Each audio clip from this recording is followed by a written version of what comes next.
ಬಹಳ ದೂರದಲ್ಲಿ ವೀರವರ ಆಗಮನವನ್ನು ಕಂಡವಳು ನಾನು. ಆಗಲೇ ಯಾರೋ ಗಂಡು ಕಲಿಗಳು ಹೀಗೆಂಬುದಾಗಿ ಮನದಲ್ಲೇ ತೀರ್ಮಾನ ಮಾಡಿಕೊಂಡು ನೇರವಾಗಿ ಬರುತ್ತಾ ನನ್ನ ಹತ್ತಿರವೇ ನಿಂತಿದ್ದೀರಾ, ನುಡಿಸುವಂತಹ ಪ್ರಯತ್ನ ಮಾಡುತ್ತಾ ಇದ್ದೀರಿ.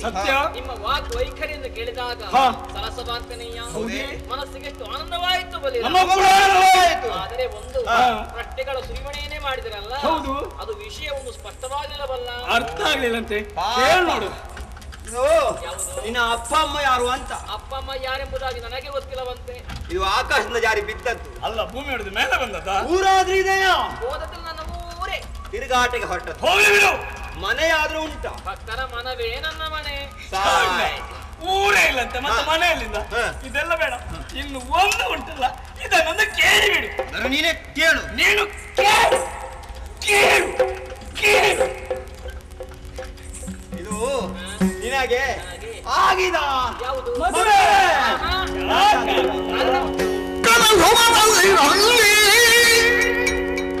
ತಿಳಿಯನು ವಿನಯನ್ಯಾರೆಂದು ಕಲಿ ಯೌವನ ಅನುಭವ ಪೂರ್ವದಲ್ಲಿ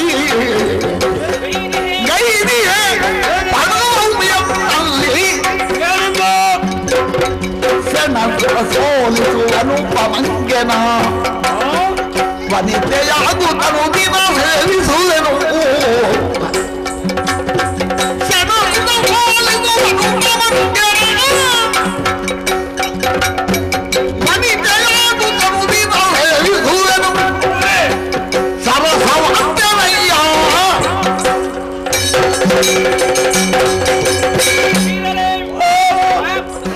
ಹೆಣ್ಣಪ್ಪಳೆಗೆ ಅನುರೂಪರಾದಂತಹ ವರನೊಬ್ಬರನ್ನು ಕಲಗ್ರಹಣ ಮಾಡಬೇಕೆಂಬುದಾಗಿ ಮನಸ್ಸಿದ್ರೆ ಅಪರಾಧವಲ್ಲ ತಾನೇ? ಅಂತಹ ಮನಸ್ಸು ನನಗೂ ಇತ್ತು, ಮಾರ್ಗ ಮಾತ್ರ ಇಲ್ಲ. ಯಾಕಿಲ್ಲ?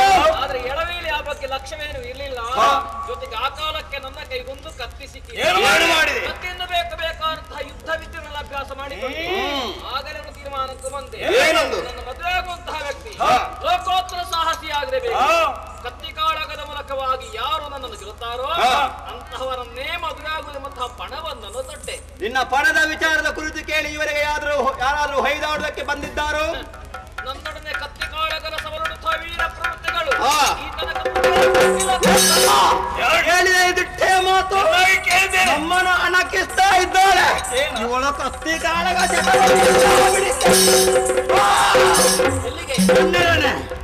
ಯುದ್ಧಕ್ಕೆ ಧೈರ್ಯ ಉಂಟೆ? ಮುಖದಲ್ಲಿ ಮೀಸೆ ಆಯ್ತಾ? ಮೀಸೆ ಬೆಕ್ಕುಗಳಿಗೂ ಉಂಟು.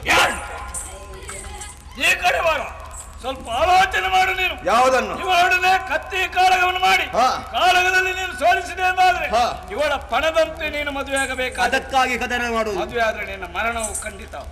ಯಾಕೆಂದ್ರೆ ಬ್ರಹ್ಮದೇವನ ವರವೇ ಹಾಗುಂಟು. ಎಲ್ಲಿವರೆಗೆ ನೀವು ಅಖಂಡವಂತ ಬ್ರಹ್ಮಚರ್ಯವನ್ನು ಪಾಲಿಸ್ತೀರ ಅಲ್ಲಿವರೆಗೆ ನಿಮಗೆ ಮರಣದ ಭೀತಿಯೇ ಇಲ್ಲ ಎಂಬ ವರ ಉಂಟಲ್ವ ನಮಗೆ.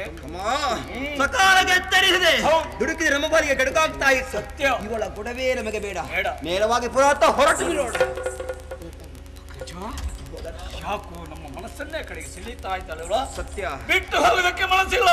ಹೇಗಾದ್ರೂ ಒಡಂಬಡಿಸಿ ಇವಳನ್ನು ನಮ್ಮ ಪುರದಗಳಿಗೆ ಕರೆದುಕೊಂಡು ಹೋಗಲೇಬೇಕು. ಪುರಾತ ಕೊಂಡು ಹೋಗ್ಬೇಕಾ ಇವಳು ವರಿಸುವಂತ ಯೋಗ್ಯತಾವಂತ ಬೇಕಲ್ಲ. ತಾನಲ್ವ ನಮ್ಮ ಅಗ್ರಜನ ಅಂತ ಶುಂಭಾಕ್ಯ. ಶುಂಭನಿಗೆ ಮನಸ್ಸಿದ್ದು ಇವಳಿಗೆ ಮನಸ್ಸು ಬೇಕು ಅಂತ ನಾನೇ ಕೇಳ್ತೇನೆ ನೋಡು.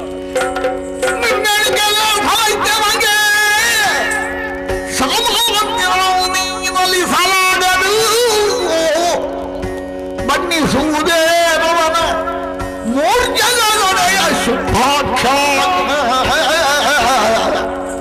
ಪುಣ್ಯ ನಿನಗಿರೆ ಅಡಿಪ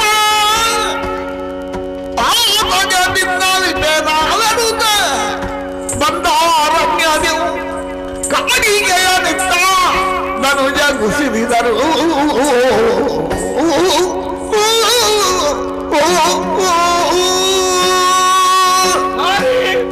ನಿನ್ನ ಎಣಿಕೆಯಲ್ಲೇ ಸಾಯ್ತು. ಯಾಕೆಂದರೆ ಸಾಮಾನ್ಯದವರು ನೀನು ವರಿಸಲೇಬಾರದು. ಆದ್ದರಿಂದ ನಿನ್ನ ಯೋಗ್ಯತೆಗೆ ಸರಿಸಮಾನುವಂತ ವ್ಯಕ್ತಿಯೊಬ್ಬನಿದ್ದಾನೆ. ಅವನೇ ನಮ್ಮ ಅಗ್ರಜನಾಥ ಶುಂಭಾಕ್ಯ. 3 ಲೋಕವನ್ನು ಗೆದ್ದ ವಿಕ್ರಮಿಯಾಗಿದ್ದಾನೆ. ಆತನನ್ನು ವರಿಸುವೇ ನೀನು. ಏನಾಯ್ತು ಈಗ? ಶುಂಭ ಕೇವಲ ಸಾಮಾನ್ಯ ಅಲ್ಪರೆಂದು ಮಗನೇ ಮತ್ತೇನು ಮಹಾ ಸಂಗ್ರಾಮದಲ್ಲಿ ದೇವ ಸದಸ್ಯನಾಗಿದ್ದಾನೆ. ರೂಪದಲ್ಲಿ ಕಾಮ ಸದಸ್ಯನಾಗಿದ್ದಾನೆ. ಅಂಥವ್ ನೀನು ಮದುವೆ ಆಗಬೇಕಾದ್ರೆ ಕೋಟಿ ಜನ್ಮದ ಪುಣ್ಯದ ಫಲ ಬೇಕೊತ್ತುಂಟ. ಅವ ನನ್ನನ್ನು ಮದುವೆ ಆದಾನೆ, ಅವನನ್ನು ನಾವು ಒಪ್ಪಿಸ್ತೇವೆ. ಅಂತೂ ಅಣ್ಣ ತಮ್ಮಂದಿರಿಬ್ಬರು ಸೇರಿಕೊಂಡು ನಿಮ್ಮ ದೊಡ್ಡಣ್ಣನಿಗೊಂದು ಮದುವೆ ಮಾಡಿಸುವಂತಹ ಯೋಚನೆ ಕಾಣ್ತದೆ. ಈ ಸಲ ಒಂದು ದೊಡ್ಡ ನನಗೆ ಮದುವೆ ಮಾಡ್ಬೇಕು. ಈ ಬಾರಿ ಖಂಡಿತ ಆಗ್ತದೆ. ಆದ್ರೆ ನೀನು ಮಾತ್ರ ಎಲ್ಲಿ ಹೋಗ್ಬೇಡ. ಇಲ್ಲಿಗೆ ಬಂದ ಬಳಿಕ ಅವನನ್ನು ಕಾಣದೆ ಎಲ್ಲಿಗೂ ಹೋಗುದು. ಇಲ್ಲೇ ಇರು. ಏ ತಮ್ಮ ಅಂತ ಹೇಳಿಸುವುದಕ್ಕೆ ನಾನುಂಟೆ.